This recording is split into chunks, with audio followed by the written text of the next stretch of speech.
Eu queria saber então de vocês qual que é a diferença do aluguel de cotas de FIIs para o aluguel de ações, por exemplo. Começando, pode ser aí, vamos pelos convidados, o Moise respondendo primeiro.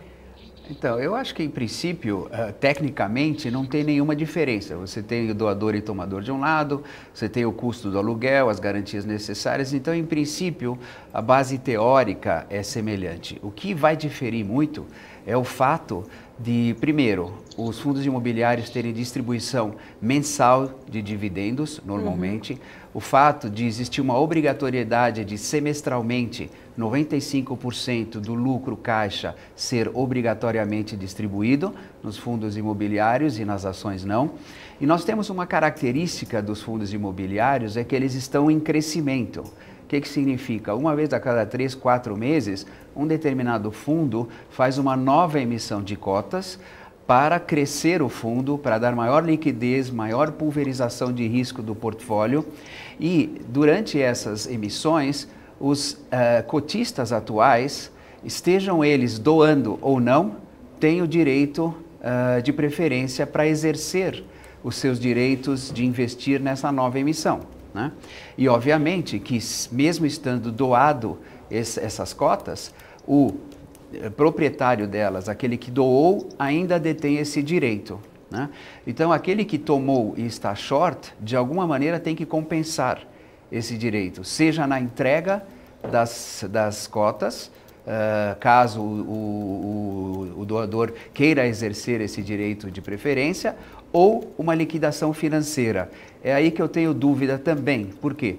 Porque entregar as cotas é uma coisa, a diferença financeira é uma questão muito sensível, porque uma coisa é você pegar diferenças de cotações no mercado sem necessariamente ter a noção do volume. Como os volumes em cotas de fundo imobiliário são muito menores do que em ações, qualquer movimentação de 4, 5, 6 milhões de reais em fundo imobiliário mexe o preço. Então, se se fizer a liquidação desses direitos de uma maneira teórica, com preços de tela, talvez tenha algumas distorções. Então, são algumas nuances do mercado. Eu digo isso porque eu tive algumas experiências em mercados estrangeiros. Eu, em determinados momentos, atuei em Nova York, em Londres, e lá nós tínhamos todo e qualquer tipo de mecanismo, o short, os índices, as opções exóticas, que são as knock-in, knock-out, as opções chinesas. Quer dizer, tem uma série de outros veículos que possivelmente no Brasil nós vamos adotar no futuro, que tem, obviamente, as suas peculiaridades e muitas vezes pode acontecer distorções. Então, qual que é o grande risco nesses instrumentos mais sofisticados? É, às vezes, determinados players poderem manipular os mercados. Obviamente, para isso nós temos a B3, temos a CVM regulando isso, mas mercados de menor liquidez podem sofrer manipulações por agentes econômicos maiores. E aí, Marcos Saravalli? Eu acho que assim, olhando para fundos imobiliários e ações, acho que é tudo muito novo, né? Quando a gente compara ações, acho que o mercado já entende. Na verdade, pelo contrário, né? Mesmo sendo um assunto bem antigo, ainda todo dia a gente recebe perguntas ainda muito simples, né? O mercado ainda não entende. Mas eu fico imaginando, Moise, como vai aparecer trabalho para vocês, porque é tudo muito novo e muita gente, assim, principalmente para ações que a gente acompanha mais de perto, assim, eu não quero deixar minhas ações, vão alugar para vender, vão maltratar minhas ações, vão jogar lá para baixo. E tem muita gente que, assim, tem que pensar nos dois lados. Pode ser uma remuneração extra, adicional, mas tem muita gente que simplesmente não disponibiliza as suas ações para aluguel. Então, eu acho que vai ser um trabalho nosso aqui de todo mundo, de educação, né? Que a gente chama de educação continuada, né? Para mostrar como fazer, o que fazer, se vale a pena, por que fazer. Então, acho que é um trabalho muito novo. Ainda para ações, realmente, é um assunto que poucas pessoas sabem, poucas pessoas aceitam, poucas pessoas fazem, né? Pessoas físicas. E o investimento em fundo imobiliário, eu acho que agora, né? Começando do zero, o lado bom que a gente tem aqui a BMC News para a gente ajudar esse trabalho de educação todos os dias.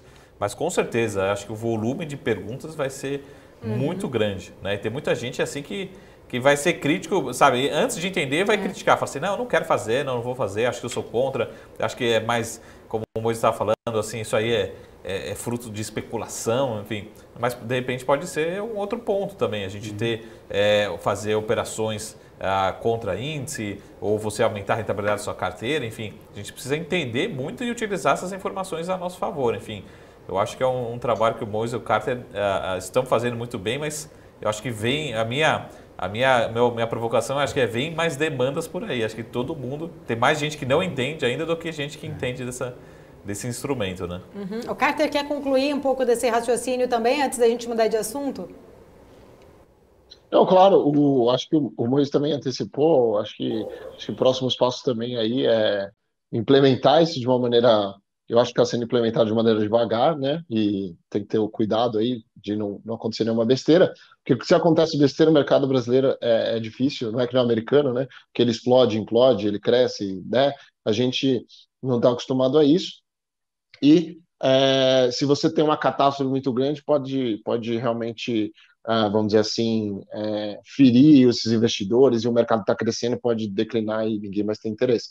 E eu acho que talvez o próximo passo são os derivativos, né? Então, as opções iam ser muito bem-vindas nesse mercado, como você já tem das opções de ação, né? A gente sabe que o mercado é um pouco líquido, né? Porque se você pegar as opções mercado de ação, são só as blue chips, ali que realmente tem alguma liquidez, e os fundos imobiliários, não teria comparação, né? Eu acho que média de negociação diária de Petrobras é bilhões, né? Se você pegar os fundos imobiliários, ainda estamos na casa ali do mais negociado em 10 milhões. Então, a gente ainda tem que ganhar bastante liquidez, né?